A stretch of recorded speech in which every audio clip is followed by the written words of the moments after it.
There's a new street fighter on your windowsill. The weapon is peace, the word is... Hello there, gang, and welcome to another episode of Displaying Model Behaviour, the Earth's mightiest action figure video podcast. So take off your pants, crack a beer, and let's talk toys. Let's talk about the nerdy news that you need to know about. It's the only news that matters.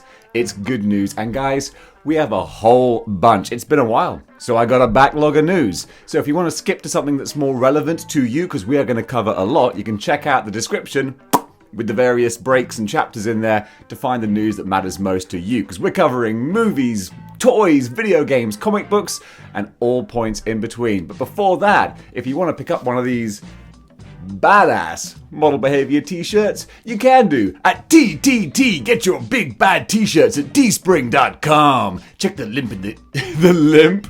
I was so close to getting that right. Check the link in the description below. Alright guys, first story, let's do it. So, first up, we have a few Marvel Select items that are now in store. And this has been quite a quiet couple of weeks as far as 1/12 scale action figures goes. And of course, we all know that's what we've really come to the party for. That it's the 1/12 scale figures that just, that's what we all really love. And yeah, when I said we, you know I meant me. But still, for me it's been a bit of a slow week, but it gives us a chance to talk about other stuff. And Select are doing some fun items at the moment.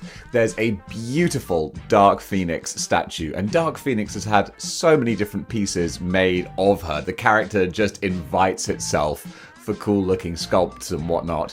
This figure looks nice, but I have seen other ones, of course, that are more expensive as well, but that have huge flowing fire effects and all kinds of amazing things. If you Google Dark Phoenix statue, you'll see some incredible stuff. This is more of a middle-of-the-road, meat and potatoes kind of, you know, how's your father, Sunday dinner, missionary position type statue. Nothing crazy, but it's kind of pretty. But then also they've got a lizard figure as well. Well, it's not a figure, it's another statue. And I think this is the kind of lizard that people are hoping we get a new Marvel Select version of. It's way more the classic lizard as opposed to the dino type one that we've had before.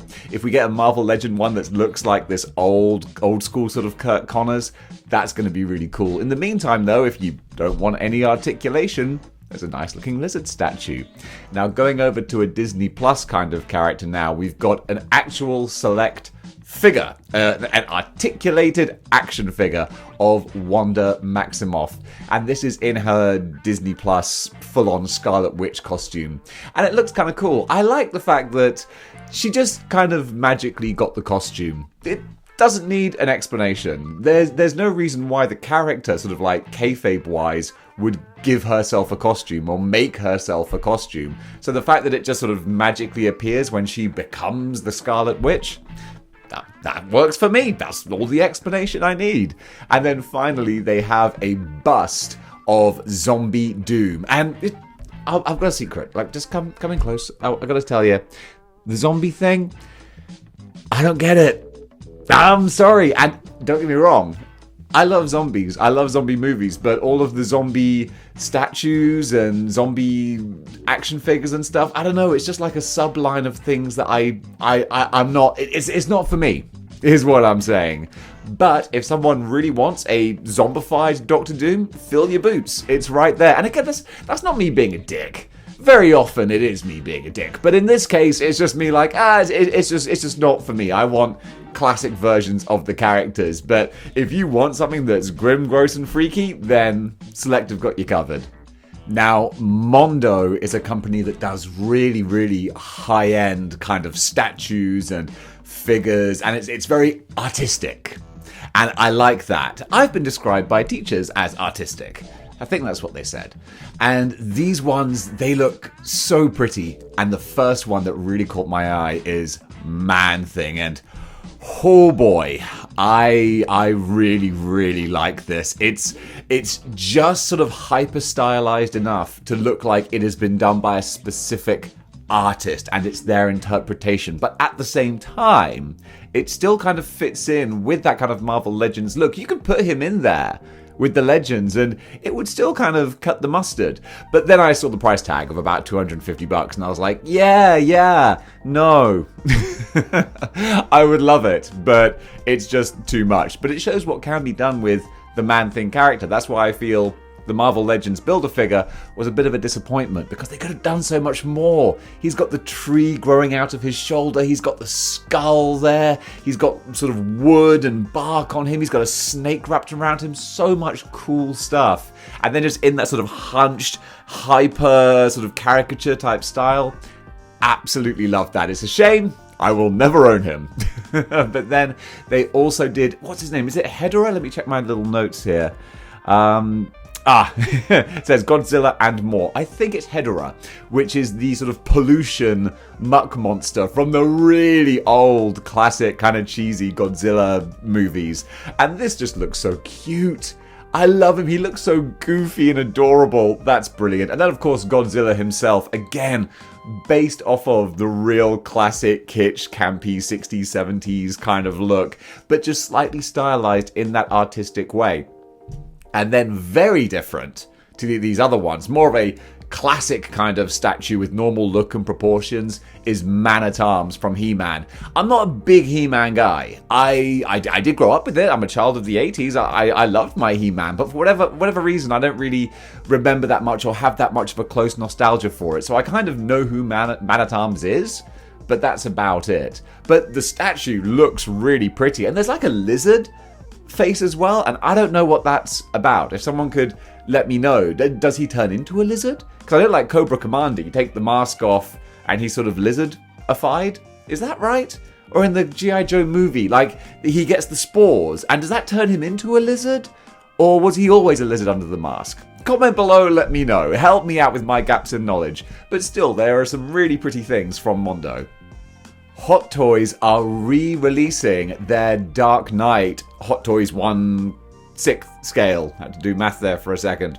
1/6 scale Christian Bale Batman figure. This was first released back in 2017, and now they've retooled it and updated it a bit, and they're putting it out because clearly there's a market for it. Not me though, I'm not a big fan of the Christian Bale Batman. I like parts of it. I think Dark Knight was a really great film with, great performances, but Christian Bale Batman, that just It's the voice. It's the Batman voice. I just can't be doing with it. He always sounds so out of breath when he's talking as Batman. It just takes me out of it. I never liked the cowl for Christian Bale. I always felt like it cut too close to his mouth, so he has like a little Where are the drugs? I can't do it. But still, that notwithstanding, my mockery aside, it does actually look like another beautiful Hot Toys figure. It's no sort of better or worse than just Hot Toys' usual incredible standard. So if you love Batman and you've not picked it up, well, you're going to get another chance. Now guys, if you're anything like me, you take beautiful ladies back to your home every other night. Am I right or am I right? Of course I'm right. But sometimes you might be stuck for a conversation piece. Well, how about a life-sized Carnage Bust? Okay, I mean, let's face it, you tell someone that you've got one of those at home, guaranteed they're going to be coming back with you. And then you can regale them with the story of how it's not technically correct that the Carnage Bust has a tongue, where classically Carnage is drawn without a tongue to differentiate him from Venom. First of all, I guarantee you the lady will find that fascinating. And then you can show her clips from Venom 2 to illustrate how to get Carnage wrong on a movie and say, like, you see this? This is nothing like they should have done with Carnage, but they're trying to appeal to the low... Oh, she's left. Oh, well. Down, on to the next one, as the Foo Fighters said. But seriously, though, that statue does look amazing. It looks crazy. I love the way that the teeth kind of... It almost looks like a sort of organic kind of... Well, of course it's organic, but just it looks hellish. The Carnage looks amazing. I don't want some nightmare fuel like that in my house because it would genuinely freak me out a little bit to have that there. But if you're braver than I am, then you can pick up that Carnage Bust and hoo-ha, it looks pretty amazing. Mortal Kombat 11 Spawn variants. We all love some Mortal Kombat characters, but more than that, we love some variants, but you know what we love even more than that? A variant of a variant. It's variant Inception. Todd, you son of a bitch, you've done it again. First of all, they take the original characters and then they do the sort of goldy different coloured paint jobs, and it's like, okay, but then now we've got a new version where they've splattered red paint all over them and they're the bloody versions. And you know what? I can't knock them for doing it because they wouldn't do it if they didn't sell. So clearly there's a market for them. And like, I don't get it. and by all means, explain to me what am I missing? It's like it's an action figure, but then you've just messed it up a little bit. It's not like they've sculpted like battle damage. They've literally just flicked some paint on it and slapped another sticker on it and put it out there. But no one's forced to buy it. So it's not like a bad move on their part, because if it was part of like if they had Build-A-Figure pieces, then I'd be furious. But they don't, so they're harmless. So if you want a repaint of a repaint, then that's exactly what you can get. Now, anyone who knows me knows that I was not a big fan of Falcon and the Winter Soldier, aka Falcon applies for a bank loan. Like it's like a Family Guy parody, you know? On this episode of Falcon and the Winter Soldier, Anthony Mackie can't get good credit. Really? Is this... Wow, this is a big step down from Endgame, isn't it? I knew the come down was going to be harsh, but I didn't think it was going to be this bad. But still, they did make a great John Walker. I loved US Agent. I thought he was such a sympathetic villain. I mean, I don't think it's fair to even call him a villain. I love the idea of someone who's trying their best, but then given the impossible task of trying to live up to someone who's literally like a demigod of a human being, who's like the Jesus of the Marvel Universe in Captain America. And it's like, okay, he's gone now, you've got to do that.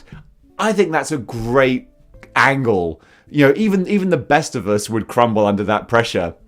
And I don't think John Walker did. I think he did his best, and sometimes you just got to decapitate someone in public. Alright? I mean, gosh, if we had a penny every time we wanted to do that. So I really like the character, and I like the statue that Iron Studios have made of him. It just captures the costume perfectly, and I really love that they took the US Agent costume and they made a really great MCU version of that costume with the flag, red stripes, and all that jazz. So yeah, if you want to immortalize the ears and the funny-looking jaw, it's not his fault. Dude's a good-looking chap, but that mask, apparently the mask was designed to cut in like awkward places to make him look awkward, and it worked, and now you can have an awkward looking statue. With the NECA reveals of the Flash Gordon and Ming action figures, that really kind of got my juices flowing for classic pulp science fiction. I think that might be one of my favorite kind of aesthetic sort of genre looks, is that sort of pulp sci-fi. I love the sort of ray guns and what we thought science fiction looked like 60 years ago. I really, really dig that. Well, more than 60 years ago. Jeez Louise. But they really nailed that with the NECA figures. And now we're getting statues of Flash Gordon and the Phantom in those similar kind of styles. What was the company that made them? It was Flash Gordon Phantom statues by Iron Studios again. They've just given us John Walker, US Agent. Now we're getting Flash Gordon and the Phantom. And both of them look terrific. I wouldn't get them. I'm not a statue guy. You know me. I'm 1/12 scale for life. Yeah, that does work, the way you're looking at it. No, it doesn't. I can't think. Well, that's never stopped me from making videos before, has it? Now, this is quite a random one that just caught my eye because I thought it looked really pretty, and this is a Samurai Showdown figure. Now, I've not played Samurai Showdown. I'm aware with it. I'm sort of tangentially? What's the word? Help me out. But I'm aware of Samurai Showdown, the Bushido samurai type fighting game, and it was just something I wasn't really that familiar with. But then I saw this action figure, and I was like, ooh, that just looks really pretty. Recently, thanks to Mezco and a few others, I've really got onto a soft goods kind of kick. And I think it's because I genuinely reached maximum capacity, like brain space for plastic action figures. I needed something more to kind of get my interest. I've seen everything that the human mind can create in plastic, and now I want something more artistry to it. So the kind of cloth goods really sell me, and this figure, with the fact that he's wearing sort of kimonos, samurai type gear, means the baggier cloth clothes actually look the business on him. They look the way they should do. It's not that pajama look, or it is kind of a pajama look, but that's the way that they're supposed to look. So either way, if you're a Samurai Showdown person, this figure would definitely fit your tastes perfectly. Speaking of tastes, they've got a little sculpt of him eating some mochi, and boy, that makes me want to have some mochi again. I miss that stuff. But yeah, this figure just looks beautiful. I don't think I'd get it. He's not 1/6 scale. I think he's quarter scale, I think. I'm going to have to double check that. But still, he's a fun looking action figure, and I just enjoyed looking at him. Iron Studios are not letting up. They've released a couple of statues, well, a couple more statues. That's what they do, is release statues. But there's two that they sort of released together. One is X-23, which looks very pretty, but I'm not overly excited by that. But the one that I think looks gorgeous and makes me want to get some of the legend treatment is Albert and LCD. I love these two characters. I've not read much with them, but I love evil robot versions. I love Cyborg Superman. I love any number of evil robot versions. Help me out in the comments. Name me some more classic evil robot versions. I just love doppelgangers. And a cyborg doppelganger of Wolverine, I think, is great. And what I love about the character is the artist can be as creative as they want when slapping on wires and circuits and all kinds of stuff to make him look interesting. And Albert looks super cool. And I love the juxtaposition of the cute little pigtail, pink dress LCD with the gnarly, terrifying looking cyborg Albert. They're super cool. So again, I don't collect statues, but that statue gets the mind going of like thinking, come on Hasbro, it's right there. You love making Wolverine figures. Give us Wolverine and, well, not Wolverine, give us Albert and LCD. A big one for me recently are the new pre-orders for the Proxus. Is it Proxus? I'm so bad. I just said how excited I am, and I can't even remember. It is the... Yes, Poxus, not Proxus. Poxus, which makes sense, because it's like the smallpox or whatever. But what was I saying? Mythic Legion's Poxus wave is up for pre-order, and if you follow... Oh, just a second, guys. Sorry, just... Yeah? Yeah, it's alright. What can I do you for? Is this all you were expecting?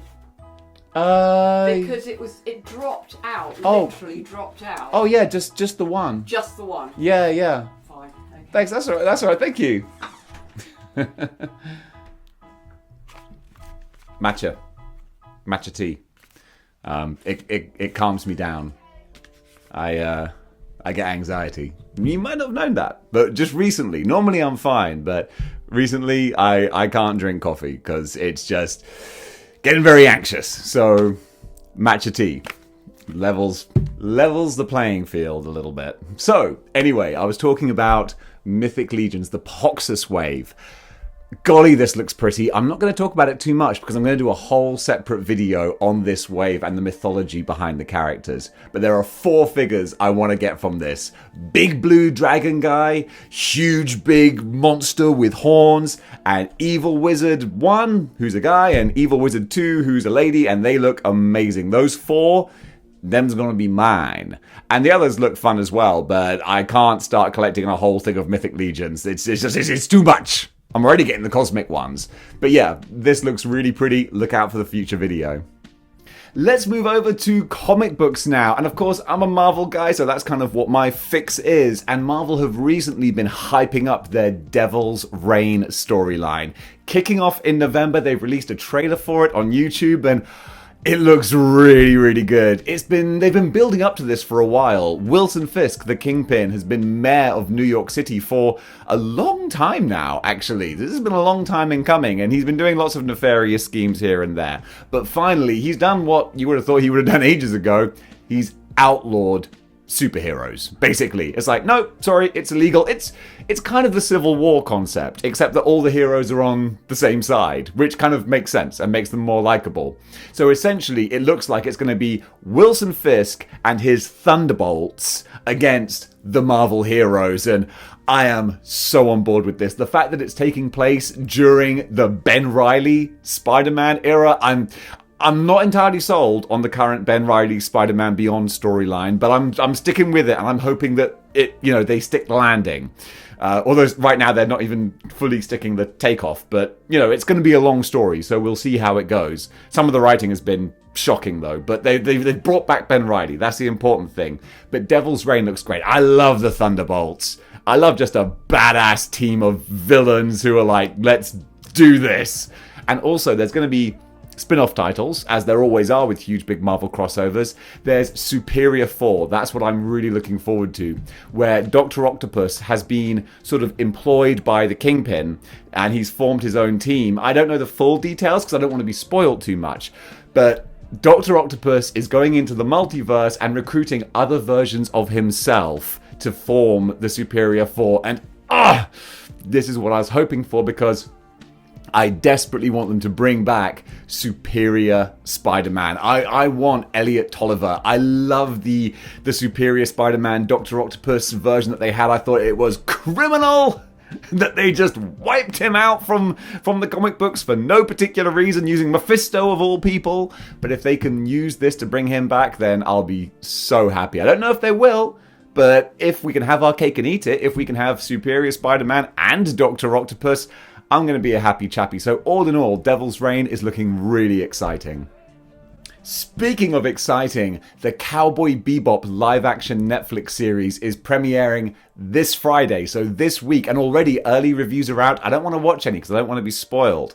I really, really loved the original anime, or it's an anime. Because I was going to say, is it anime or manga? I get so confused. Manga is the production company, and anime is what an animated show is. Stop me if I'm wrong.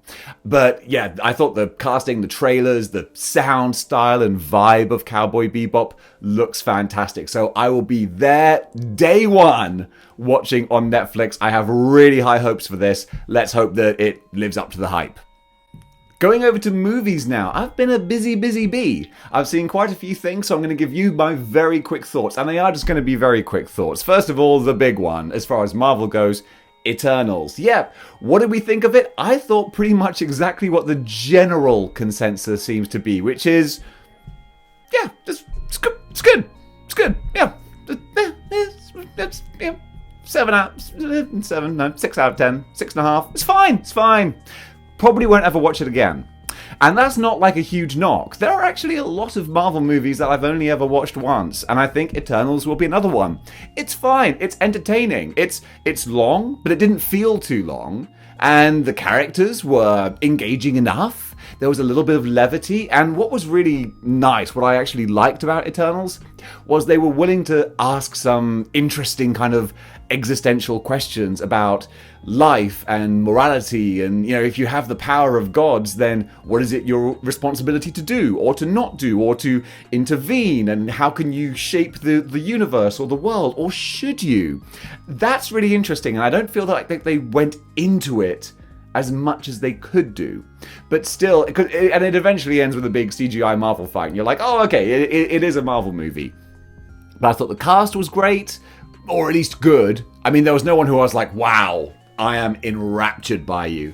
But still, they were all decent. So that's my bottom line. Eternals, decent.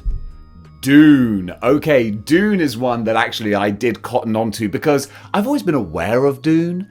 I was aware that there was a series, I was aware that it was books, but I never really knew it. I never watched it, never read it. Too much effort. I mean, you know me. But I really wanted to give this film a chance because I love the look of the cast and I love just the look of the film. I thought I could get sucked into this world, and I did.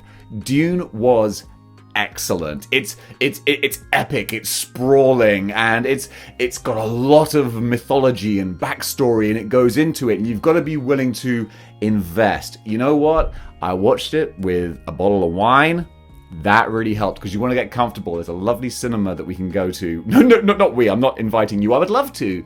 But you're probably watching over in America, judging by my demographics and analytics. But yeah, there's a cinema I go to where they have like armchairs, and some wine, and that was a nice way to watch Dune and just go on this experience, and it's very cool. The only problem, if you could call it a problem, is that of course it's the first part of an ongoing story. So it doesn't have the sort of structure of a self-contained film. But that notwithstanding, I was very impressed with it, and I hope it does well at the box office. I think it deserves to, and of course I want to see the rest of it. So yeah, guys, help me out. Go see Dune. Dune. It's difficult to pronounce it properly and not to sound like Dune. Dune. And if Dune is too high concept, you can always go for more of a wham bam slam, thank you ma'am, how's your father, meat and potatoes action movie, and that is Red Notice on Netflix, which apparently got the biggest opening day of Netflix ever, the most streams, watches of anything Netflix have ever done. Don't believe me? Just ask The Rock, he'll tell you. King of self-promotion, that guy, after myself, of course. Go get yourself a Model Behaviour t-shirt at teespring.com. Link in the description below. But Red Notice is fine nonsense. You won't remember it in T-5 minutes. Whoops, already forgotten. But yeah, it's entertaining distraction. Gal Gadot is charming and ludicrously beautiful. Ryan Reynolds, ditto, actually. And The Rock as well. You will watch it and go like, well, I'm just a pathetic... what's the matter with me? Look at these demigods up on screen. Why am I such a schmuck? I gotta go to the gym more. But seriously though, it's fun, but it's throwaway. It's just like so many other movies. If you miss it, if you don't watch it, your life will not be any different. You won't have missed out. But if you do watch it, you won't feel like you've wasted your time. It's just, you would have spent it doing a thing. And sometimes that's all we want to do. Video games now, and this is not necessarily the most recent stuff, but it's stuff that I've been playing. I just thought I'd give my thoughts on it quickly. Streets of Rage 4 on the Nintendo Switch. I played through the campaign when it first came out, but now we've got the DLC, mainly the survival mode, and oh my god, if you've been wondering why my output has not been as prolific as it normally is, probably because I've been playing survival mode on Streets of Rage 4. It's so... I just keep doing it, just keep going back to it. Have South Park on in the background, I'll be listening to that, I'll be playing Streets of Rage 4. I'm happy as a clam, baby. So the artwork is beautiful. I've got my Axel Stone figure behind me. They need to make more figures. Storm Collectibles, where's my Blaze? Gotta have Blaze to go with Axel. But yeah, Streets of Rage 4, fantastic. Also, this is showing how far my backlog is. Miles Morales Spider-Man on the PS4. Finally been playing that, and it's kind of a shame. I loved PS4 Spider-Man, but the thing is, I played that to death so much, and I wanted more of it, but actually I think I got my fill. Because when I started playing Miles Morales, I was like, this is good, this is the same, this is more of the same. But then actually, I think I have had enough. So that's a tricky one, because it does everything right. It's like if I ate a gigantic gourmet meal, and I was like, this gourmet meal is delicious, I want more of it. And then when they give you another plate, you're like, actually, I think I'm full. That was Miles Morales Spider-Man. They changed a few things, but also it felt like DLC. It felt like kind of throwaway content. You know, the villains, the story, it all felt a bit generic. It was like they were thinking, we're not going to throw our major players into this, and we're not going to do any earth-shattering stuff, because this has to be a game that people could not play and still play Spider-Man 2. So it has to be kind of superfluous. And that's kind of a shame, because it feels it when I'm playing it. I'm like, this is very much a side story. But now I feel guilty, because it sounds like I'm bashing it. I'm not. It's really well made. It's like my only platinum is Spider-Man, and that's why I think that I'm saying this, because I just got Spider-Man'd out. But that's not taking away from the fact it's exactly the same as a game that I adored. So therefore, clearly, it's a great game. But maybe it just wasn't the right time for me. But something that was right for me was Far Cry 6. Oh my goodness, I love Far Cry. And I'm kind of annoyed at myself, because Ubisoft has been getting a lot of bad press for a lot of bad things, and I didn't want to give Ubisoft my money. And then one day I was a little down, I was a little blue, and I had some money, and I was like, I want some comfort food. I want to play something that I know that I love. I love Far Cry. Damn it!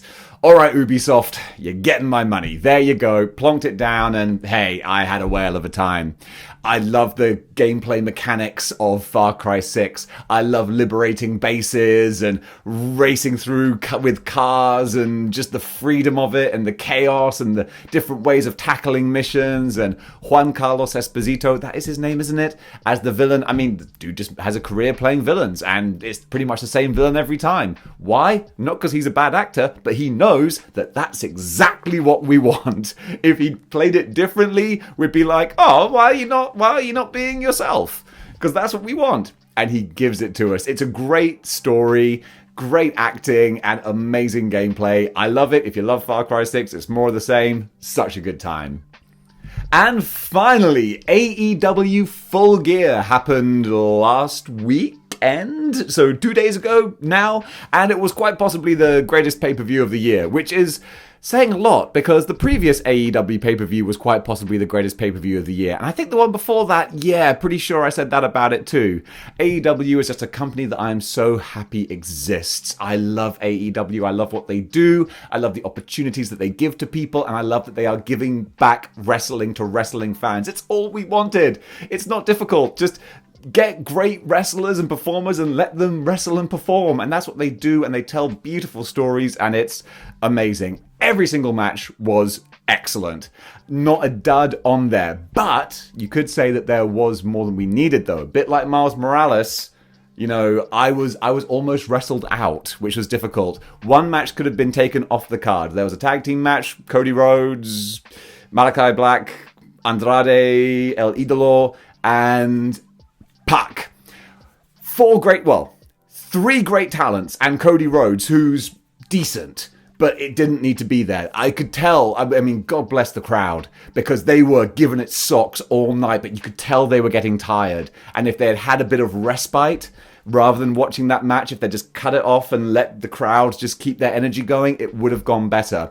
And I just feel like, you know, those four guys have had so much TV time the last few weeks, they didn't need a pay-per-view match as well. But, it is what it is. And also, insanely talented guys, you know, some of the favorites to watch on TV. It was just too much for one night, maybe. But the big story, of course, was Hangman Adam Page winning the AEW title. Such a great story. Fantastic bell-to-bell match. He and Omega put on a great show. My only disappointment, and this was with a couple of matches, they have a fantastic match, and then they would over-egg the finish. It was like they had to put a little bit of, you know, drama or storyline or extra twists and turns on the finish, and I felt that took away from it. It's like in the Hangman main event, the Young Bucks come out at the end and Don Callis interferes, and it's like you're distracting from the story that's being created on the canvas. You know, that you're adding extra things. And then when Hangman actually won, I was too busy looking at Don Callis and looking at the Bucks, and like I wish that wasn't there. And we just had the story. And then you could have had the extra stuff at the end afterwards. But I just wanted the bell to bell. And it's a shame that, like, I'm saying that, because that's not the fault of the wrestlers who put on a fantastic match. It was just the creative choices to throw more stuff on there that it didn't need. But that is the biggest complaint I have, which is nothing. That show was fantastic. I love AEW. I adore what they're doing. I love their roster and everything about them. So keep giving me more, because I will be hooked on watching it. And guys, that was good news for this week. And there will probably be another episode when there is more to talk about. Come on, action figure industry. Give me more stuff to want to buy, and I'll happily report on it. But guys, thank you so much for watching. If you like what you see here and you want to see more, then join the 6-1 Clicks by clicking the like, share, and subscribe buttons. And don't forget to hit that notification bell. And if you want to go one step beyond on supporting the channel, you can do by going over to patreon.com/displaying model behavior. just like these saviors of model behavior did, where you can watch all the exclusive videos on there. I'm currently working my way through my Legends Legacy review. Been talking about Mezco Daredevil, been talking about the Lizard Build-A-Figure, for some reason that was a random one, and the Venom Pool, all sorts of stuff going on the Patreon, so go and check that out. And also, if you like these fetching t-shirts, and why on earth wouldn't you, design them myself, I spared no expense, then you can go over to teespring.com. The link is in the description right below. Or get yourself some model behavior stretchy pants. I see they literally slap this logo on anything. It's a good time. Get one in time for Christmas. Guys, thank you so much for watching. I apologize for shilling. No, actually I don't. Go and buy my stuff. But until next time, keep displaying model behavior.